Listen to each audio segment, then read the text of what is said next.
Jerry had a 22-year coaching career here in Potsdam, completing a 22-year career, 494 wins, 141 losses.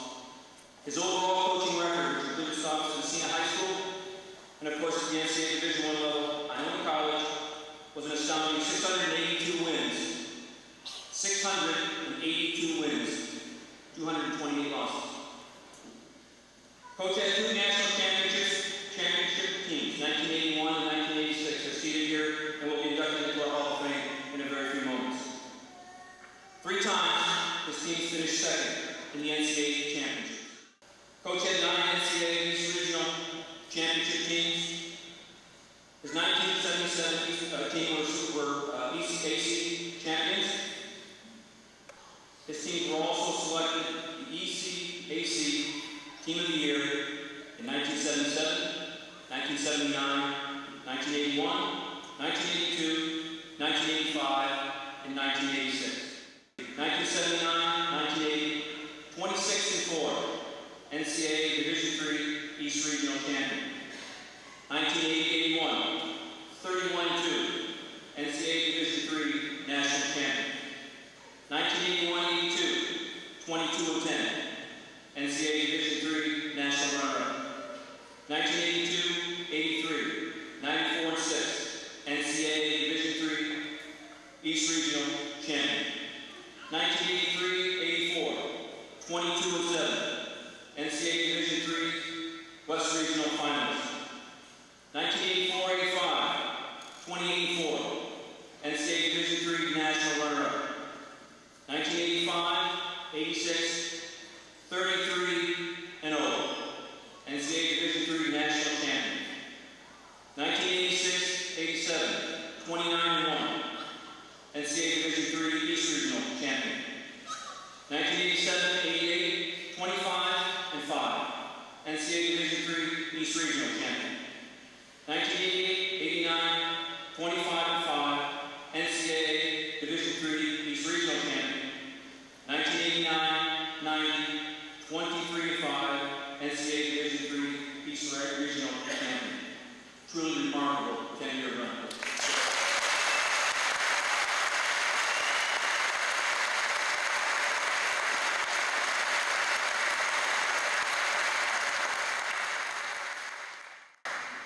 I've had the good fortune over the course of the last 3 years to serve on the NCAA Men's Basketball Rules Committee. As such, we receive letters from coaches all over the country offering suggestions, concerns, criticisms of some of the rules that should be implemented today. This year, under the direction of the chair, Coach Roy Williams from the University of Kansas, he read 2 of those letters to us as a committee and asked that they guide in making our decisions. One of those letters was from Coach John Moon, the legendary coach from UCLA who had the longest winning streak, 88 straight games. As you know, SUNY Potsdam had the second longest winning streak in NCAA history, consecutive game win streak history. The second letter was read to us from Coach Roy Williams, was submitted by none other than Coach Jerry Welsh. Why I tell you that today is I think that even as a coach goes on about his work as scout for the Milwaukee Bucks and his adjunct faculty, a professor at Duke University, he still shapes the game of college basketball today. Let me just close by saying that I think we select the coaching profession for a number of different reasons. The most significant, I believe, is that we accept challenges, the thrill of the fight. I want to tell you, Coach, that your accomplishments has challenged all of us who have succeeded you to do our absolute very best to uphold the legacy you have established. I want to thank you and congratulate you for all you have done in the name of SUNY Potsdam Athletics. Thank you, Coach.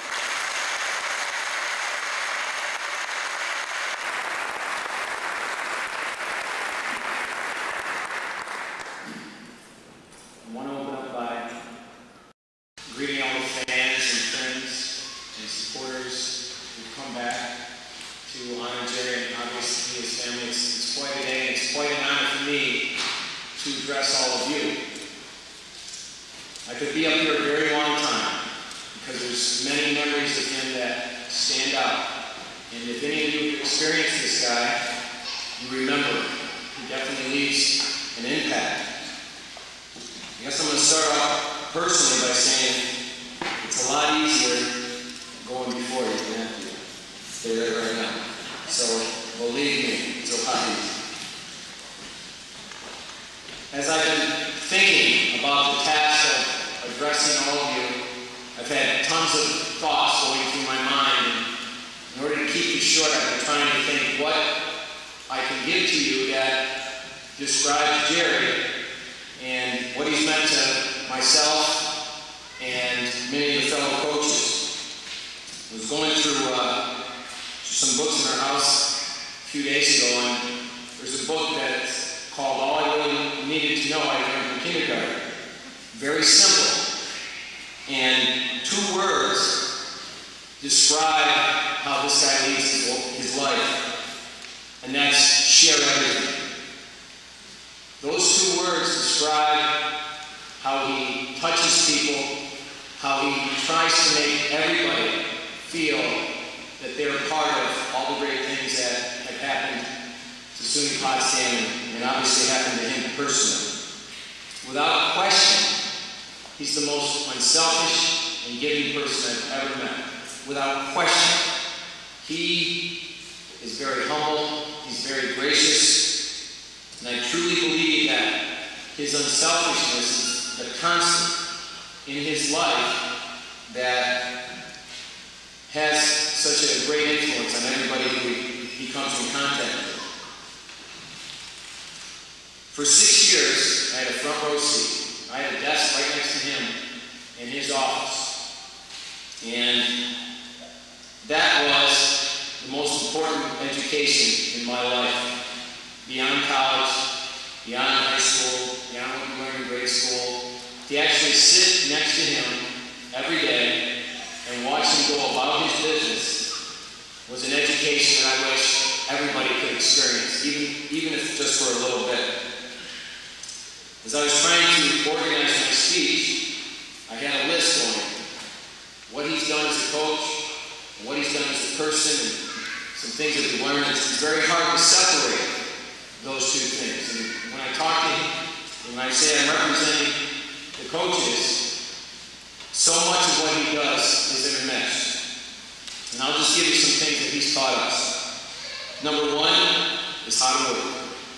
If you experience Jerry Welsh, you learn what a work ethic is all about.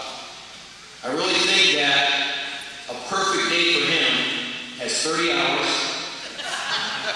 You get a ton done in the morning when you're fresh. Practices would be 4 hours, and every day would be a party.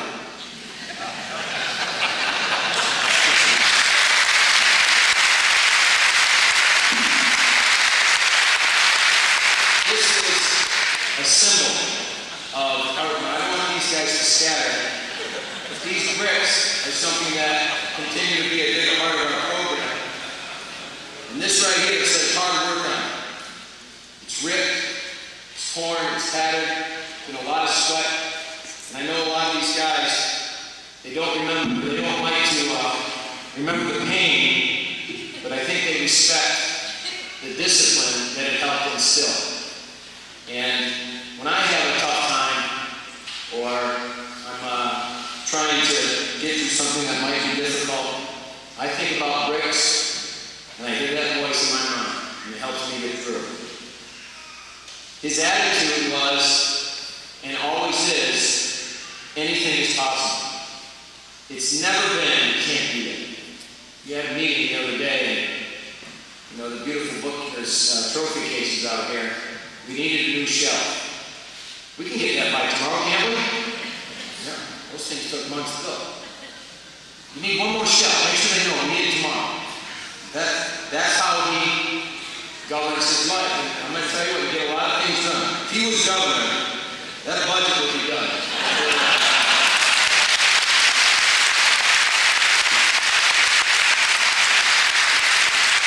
They locked the doors, they buy beer and pizza, and they get it done.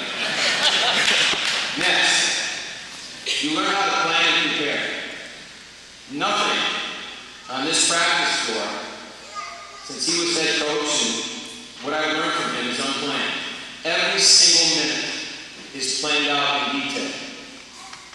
And one of the sayings that remains in my mind is a minute lost is never found. And you learn that from him. We were in here 2 hours. You hear coaches talking about practicing 3 and 4 hours. And I've been to, we get more done in 2 hours than most people get done in 3 or 4. He does have an ego. Tell you that right now. Playing on the golf course, one thing I could do with him on the golf course is carry his bags. But if you did play him on the golf course, you would know that he's competitive. And it's not that he has an ego of doing things his way. To this day, he's searching for the best way. That's how he lives his life. He knew he was the best. I really believe that. But he knew how much work he had to do and put in to continue to be the best. He's a teacher. He's a teacher. As Mr. Miller alluded to, he teaches every day. I tell my coaching classes that there's 3 things that you have to do to be a successful coach. You have to know your stuff, you've got to be able to teach it, and you have to get your kids to execute it under pressure on the line. And to see our teams execute the way they did under extreme pressure was the trademark of his teams. He teaches the kids at camp about the importance of good habits. And he does it every year. He has everybody untie their shoe. The kids untie their shoe and he says, now tie it the wrong way. And the kids are scrambling. Tie it the wrong way. That's, you're doing that right. Tie it. And he tries to give people the idea that doing things right and doing them well is habit. It should not be any more difficult than doing it the wrong way. It's a decision that you have to make. And obviously he teaches us all about life. If I had a nickel for every time he made an example of practice about, now when you're working for IBM, or when you're the CEO for Xerox someday, is that going to work?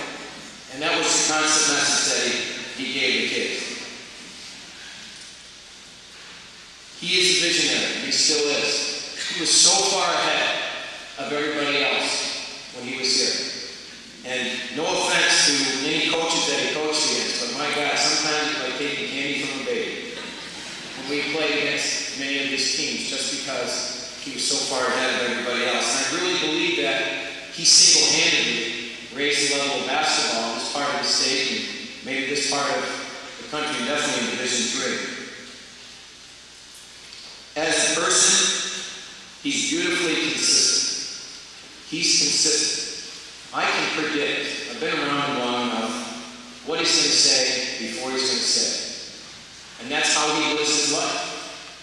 There is a consistency in how he approaches things. There's a consistency in his unselfishness. He treats every single person he comes in contact with, whether it's Dean Smith or Green, one of the custodial staff at Maxcy, like he or she is his best friend. And they walk around, or they walk away with a smile on their face. He has a wonderful sense of humor. You know, Timmy could probably tell you a little bit more than I can, but when he was at Iona, he went through some tough times, and I would call to check on him, and even through all the tough times, he would always come up with a quip or a joke. One that stands out in my mind, I called him one day after a tough loss, or lost a player to an injury, and he said, Coach, how are you doing? I'm hanging. Is there anything I can do? You got Kevorkian's number?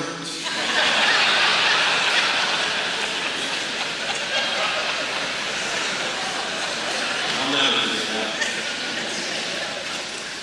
And obviously, he leads. He leads.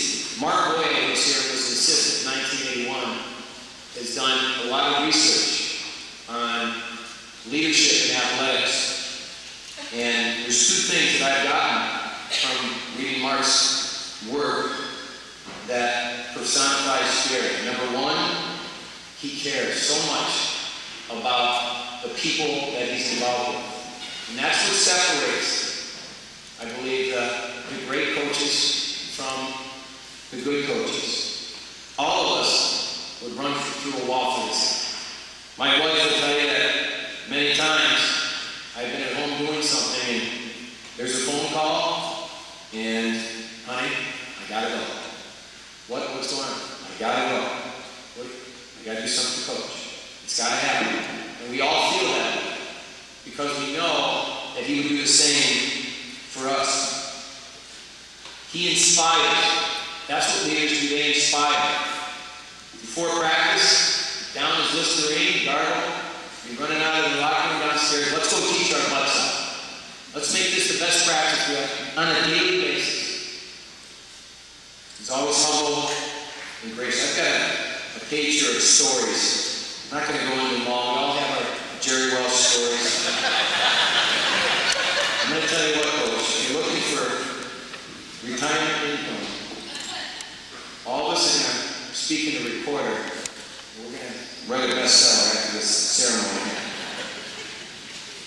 One story that I'll share with you that just to give you an idea of how much he cared was when we got beat, when we lost the 60-game winning streak.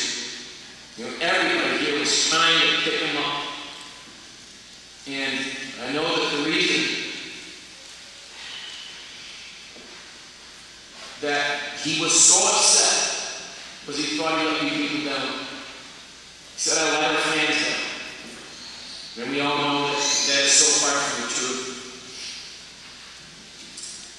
To this day, he still sends all the coaches every year information on how to attack this defense and inspiration and letting us know that he's still there if we need a question, if we have a question on how to do something. He used to tell me that when he retired, he was going to be a recluse. No phones, no contact with the outside world. What a joke that was. And I'll finish up by saying, the greatest gift I think we could ever give someone is a piece of yourself.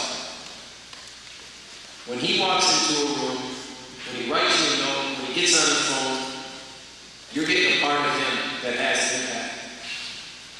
I've heard this said before that you can judge how rich you are in life by the number of friends you have.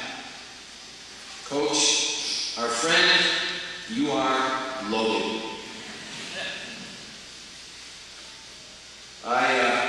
I really appreciate the loyalty that you've shown me over the years. I've had great things happen as a result of meeting you. I've met my beautiful wife and have a great family. And it's been an absolute honor to know this guy the way I have and to try to be a little bit like him. Thank you very much.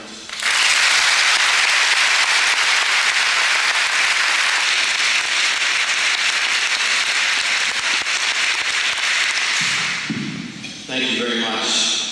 I woke up this morning thinking about this talk, and well, that should be no problem. I had to do stuff on ESPN, CBS. I said, no, I'm more nervous today. I said, I'm almost nervous, and this guy's watching behind me. But first of all, I want to say congratulations to Bill Mitchell, because simply a great talk, unbelievable talk we just had. Other things that I want to say, but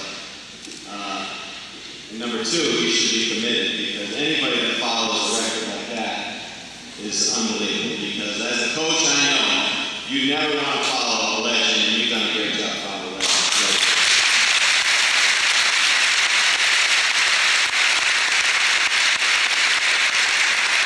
Well, as John said, I know the big guys, I call them, the coach still, better than anybody except my mother. And so, I can give you a start to finish story of really what it's meant to me to be both a son, a player, and a coach under him, and now a head coach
what he's done for me has been unbelievable. And coming here as a youngster and watching great games, first at Merritt Hall, then over here, seeing this program just rise and just to a national prominence, and now being a head coach, at a national school, still going around the country when I see a Roy Williams or a Dean Smith out or a Lou Olson. The first question they always ask is, no, how are recruiting going? How's your team? They ask, how's your father? And that's the ultimate respect. And when you see all these coaches around the country, he's still known as coaches. As recent as last Monday, I was at the ABCD camp down in New Jersey, and Mike Krzyzewski came over to me, and I hadn't seen him since he won the national championship. And before I could get the words out of my mouth, he said, how's your dad? We miss him. Tell him to get back down here and do what we miss him. We love having him in practice. And I like hitting him. He's down in North Carolina. He's the only guy in the history of that whole area down there that could be a triple spot. He's allowed into NC State, North Carolina, and do practices. And everybody knows how much they all hate each other down there, but he's the only guy, and that's just out of respect for him, because he's not a fan, he's not trying to do anything, he's just a coach.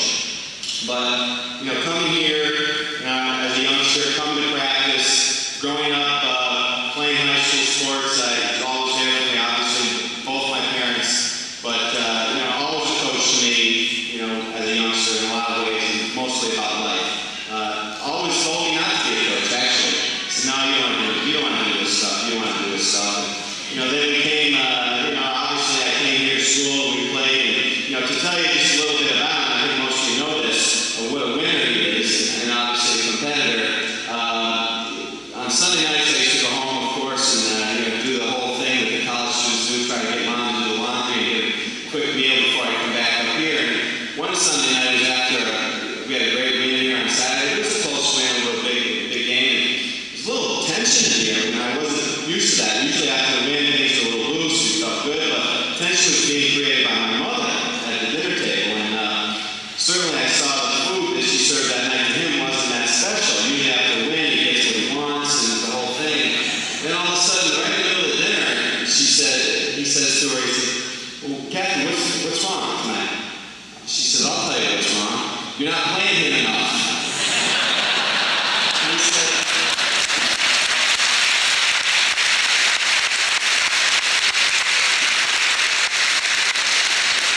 And he said, well, sorry.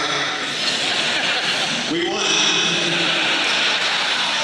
And from there on, I learned how to deal with parents very well. That was a great one right there. But I learned so much. And Bill touched on so many things. But I think all the guys will tell you, anybody that's ever gone, through the system, as I call it, and I still call it today, learn so much about life.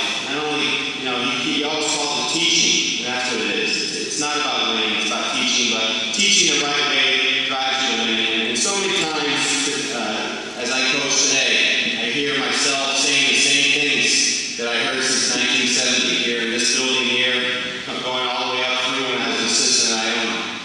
And I still say the two best decisions I ever made were, number one, coming to play for him, number two, going to be his assistant coach. Thanks.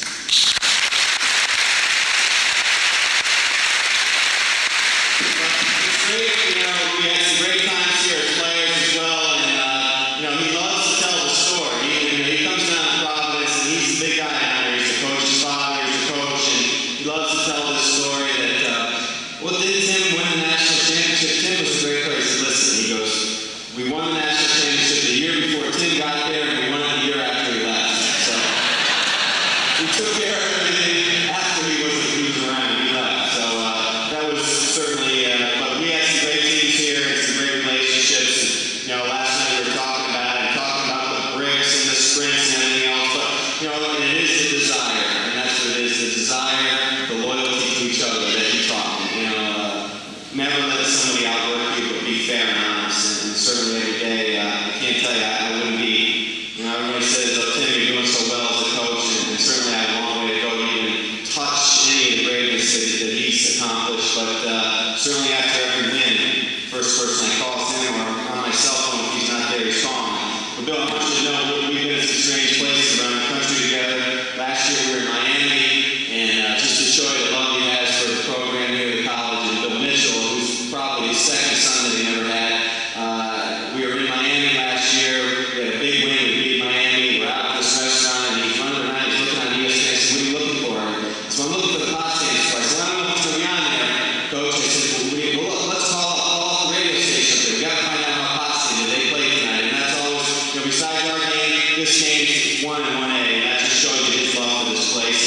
certainly, I know last night, we were at dinner and I talked to him. I said, listen, I saw all the guys downtown. I saw, Mo and Derek and Eddie and Jerry Marks and on, all the guys that, who all really are his sons. And he had to, it was just like the dedication was still there. I have to go home, I have to get prepared, I have to get rested, because I can't go out with you guys. But I could see in his eyes the love that he wanted to be there. He was torn. If you could split him in two, but sometimes I think there are two of him because he's everywhere.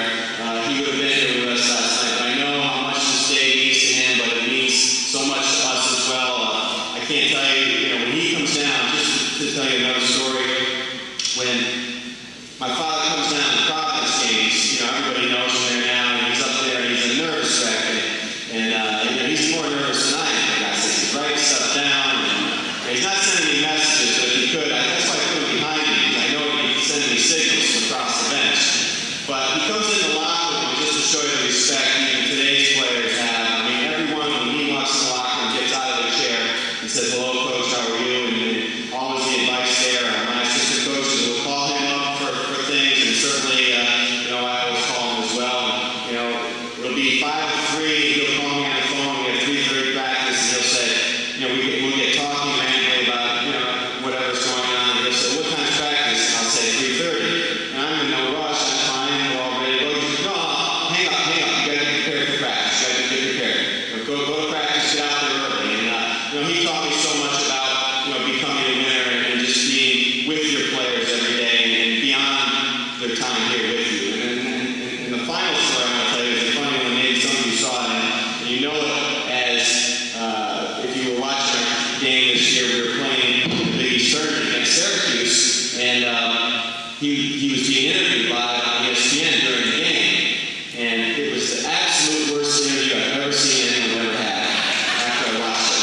Not because of his answers, because he was totally did not want to be the first person I ever saw not want to be on national television.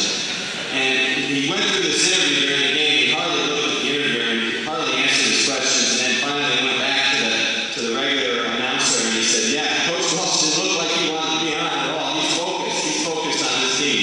And that's the way he is about everything. But I can't thank him enough for just obviously, leading me down the right road and our whole family and always being there for me. And, I can't tell you how much he loves this place and the people. And certainly, the first thing he wants to mark down on his calendar is the time he can come back up here for the summer and see everyone. And, retirement, forget about it. He's not retiring. Last week we were in Nantucket, and we had a nice place we rented by the beach, play golf. We're supposed to be relaxing, and I get up. It was about 6:45 for a glass of water one morning after a late dinner, and I hear him on the phone organizing. Okay, you got to get this over there. You got to tell this guy, make sure he's invited, make sure the trophy case is here and there. And then today when I got here, of course, he's got a beautiful suit on, it looks great. He's carrying a box in one hand and pictures in the other. But that will never change, and that's why he's so special to me and our family. I can't thank him enough, and certainly people give me way too much credit for being a great coach. I'm not. I'm trying to be what he is. If I can only get halfway there, then I've accomplished a lot. But thank you for having me today.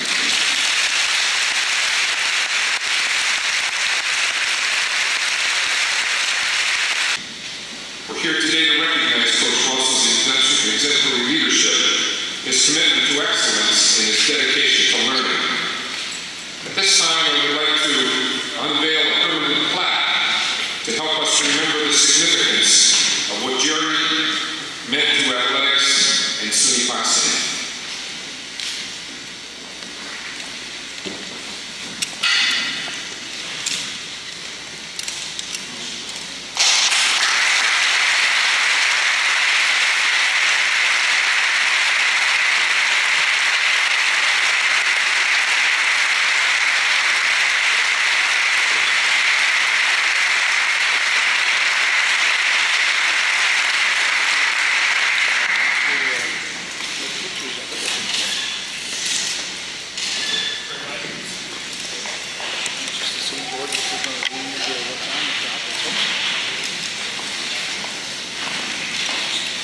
The first step along the path to this ceremony was the consideration and approval of a resolution by the SUNY Potsdam College Council.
Gymnasium located on the second level of Maxcy Hall. Indeed, the home court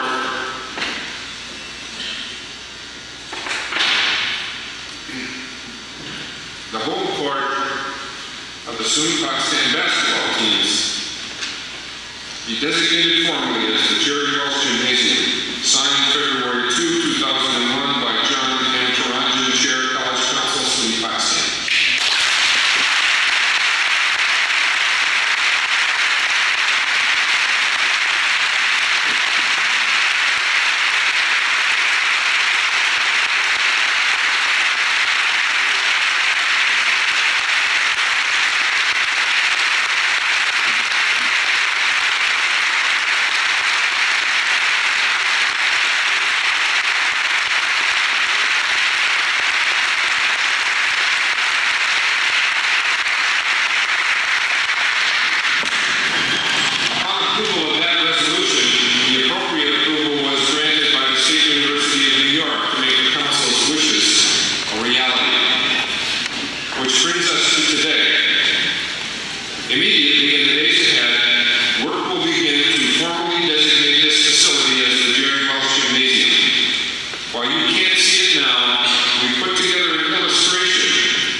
Welsh President Fallon holding the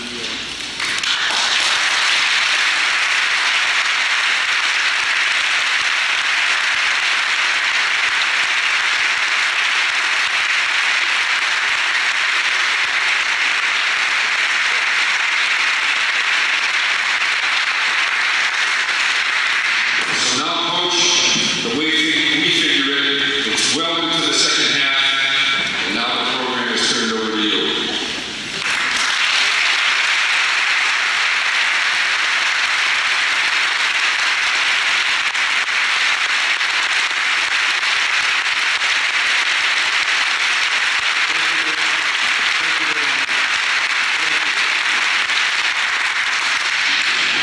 This baby's doing its 2 overtime. But we usually win those. Reverend Mills, President Fallon, Mr. Miller, Ms. Paquette, committee members, relatives, friends, and members of the Potsdam family. Thank you for those kind words. Obviously, we hope that we've seen the program here. The people that are not here today that are so close to the program, unless we forget. I know that I wish that my mother and father, and Kathy's mother and father were here with us today.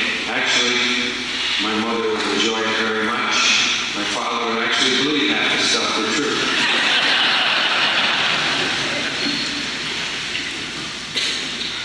I didn't want this to happen, being named after me. I really wanted to be called Alumni Arena after all the alumni. But in truth, by naming this facility in my name, you're naming it not only for me, but for many others also. But if anybody has any other ideas about any other festivities that are going on, the next time, just about when it's starting to commence, I'm going to be on the 3rd green somewhere, trying to stick an 8-foot putt for a double bogey. As I said, many others have their name on this arena also, because success does not come with one individual. It comes with the unity of so many. Former presidents, from Tom Barrington and Ken Gant to our current leader, President Fallon. I think we work with 9 or 10 presidents and interim presidents are important in the total mission of the college and made important decisions accordingly. I got along with all of them. It's amazing. You must have had the patience of Joe. They share in this also today. Leaders in our department, this is for them also. Sam Walner, to Lou, Connie, Chip, and Neil, and Jane, and now Jim. We all had a common goal and respect for each other. Your name is in this room too. So in 50 years, when we have another ceremony, and say Jerry Welsh or some other hotshot coach, young hotshot coach or administrator built this program, I'm going to step up and refute it and say it was Sam. And I intend to be around here in 2051.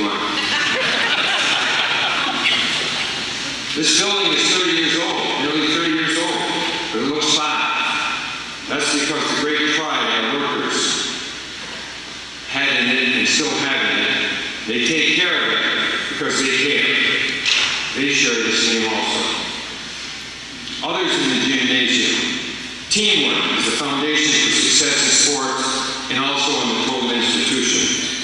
The success of any team, our teams, was greatly assisted by the friendly and helpful attitude of the people in so many departments on our campus. When I walked into their office, three things were usually said.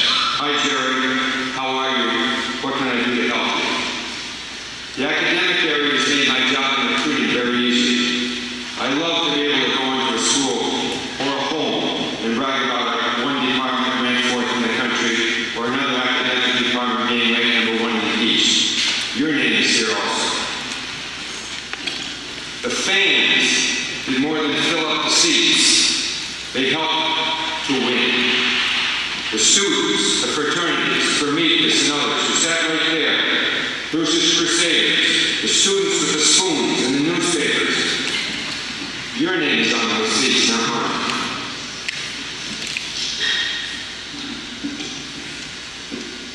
The fans from Northern New York, they would travel 100 miles or more round trip. You thought we made you happy. You made us successful. The fans will not let us lose. Brendan Mitchell, after we left here, when we came back for one game, it was a very important game. We were strong underdogs in the postseason contest. I asked him to come and speak to the team. He left them with this. Hang in there for 36 minutes. In the last 4, these fans won't let you lose. The news media, Sandy, John, Bob, your name's in that press box, not mine. I believe in Division III athletics. I would rather have my name associated with the arena here than the Smith Center, the Carrier Dome, or the Rupp Arena. Our students and student athletes come in here with the idea that they want to be a good student, that they want to be involved, that they came here because they wanted to learn, because they wanted to have fun, and they wanted to try and win. To the parents who trusted us to teach, to discipline, to care for, to love their sons, your name is sharing this room also. To my 24 former assistant coaches and student assistant coaches, your footprints are on this floor as much as mine. We taught together. We helped together. We won together. We lost together. We laughed together. We cried together. This is your honor also. To Coach Bill, like a second son. Thanks for letting me still be involved as part of the camps and the clinics. This means much.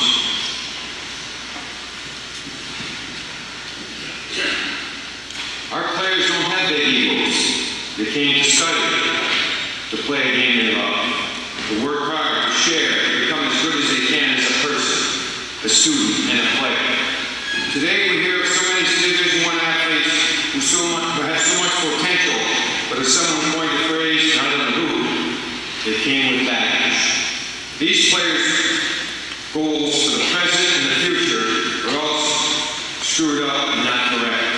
Our players, even our future All-Americans, did not arrive with baggage. They came with desire.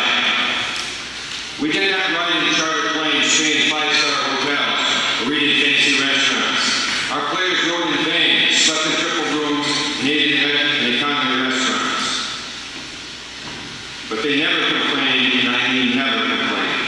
They only wanted to play hard, to be humble, to improve, and to win. We eaten so many ponderosas, and we called me Ben Carter.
But he knew he could be good. To see this player come to Potsdam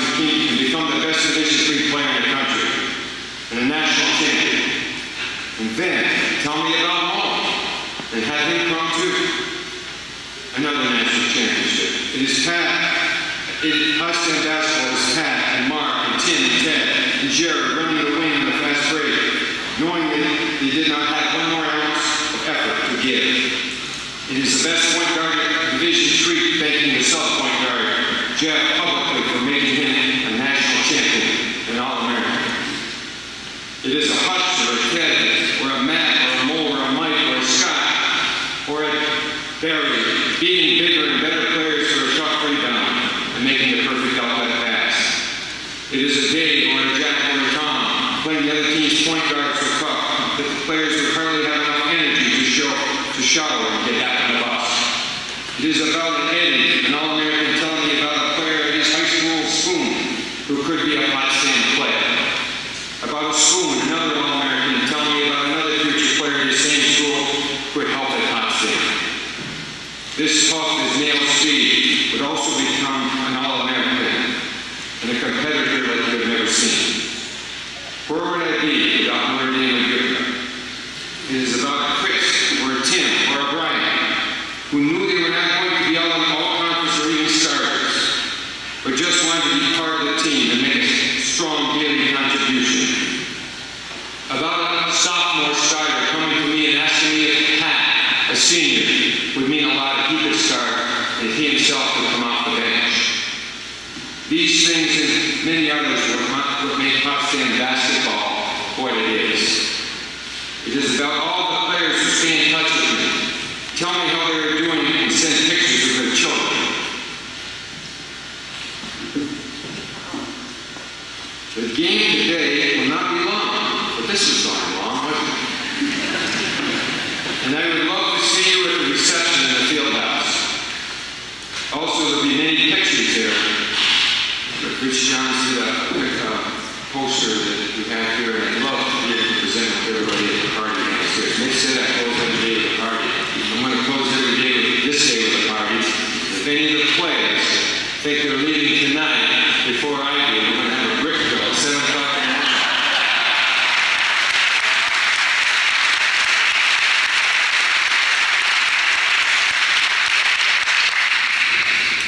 And Junior, Dusty's in charge of this burger. It's an insight. I'm sorry I missed you yesterday because I was at the golf tournament all day, but I want to spend some quality time today with our players, former players, fans, faculty, relatives, and friends. I'd like to close by asking my family to come up. Well, no, not you. My sister Bev Adams and her husband Bill and my nephew Matt, they're here. It means so much to me that they came all the way from Atlanta. It really means so much. My Uncle Bill Fritz and my mother's sister, Aunt Jane, and their family from Ellenberg, who tomorrow will be celebrating their 60th wedding anniversary.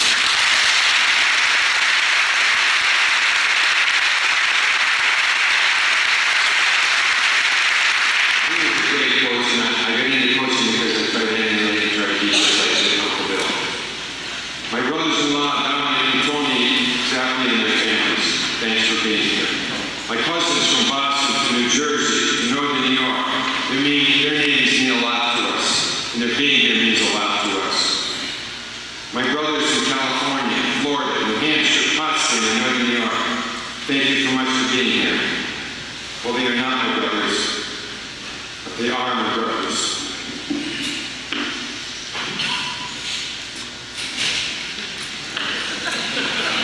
Kathy and Anne Marie and Tim and Tony and Ted and Mary Kate and Richard.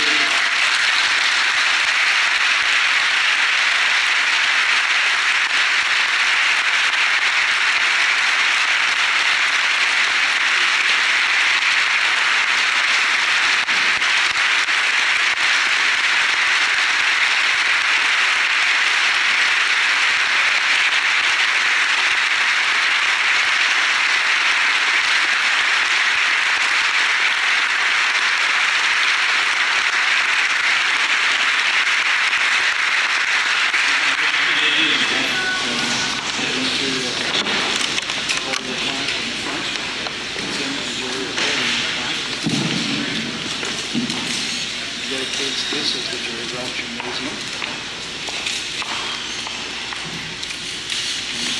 We're snapping away.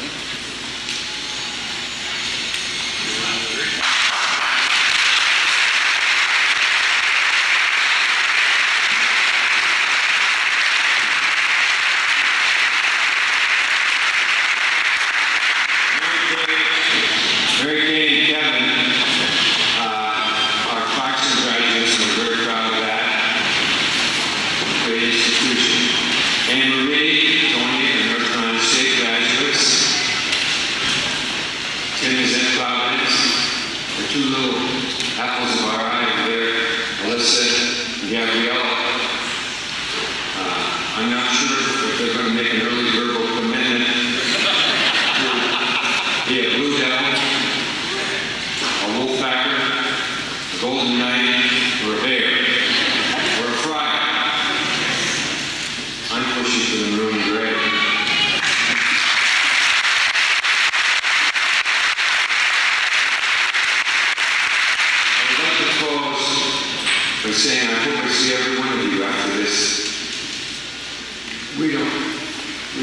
started the party yet.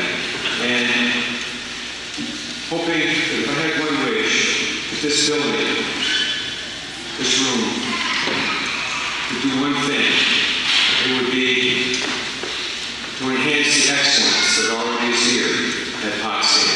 For the students that come here and practice and play hard, to the students that come to the games, the students that walk through it and look and see what these guys before them have done on the walls. But in some way, they can strive for excellence in their studies, in their sports, in their arts, and in their daily life, to live a richer and better life. If that can happen, I am happy. From the bottom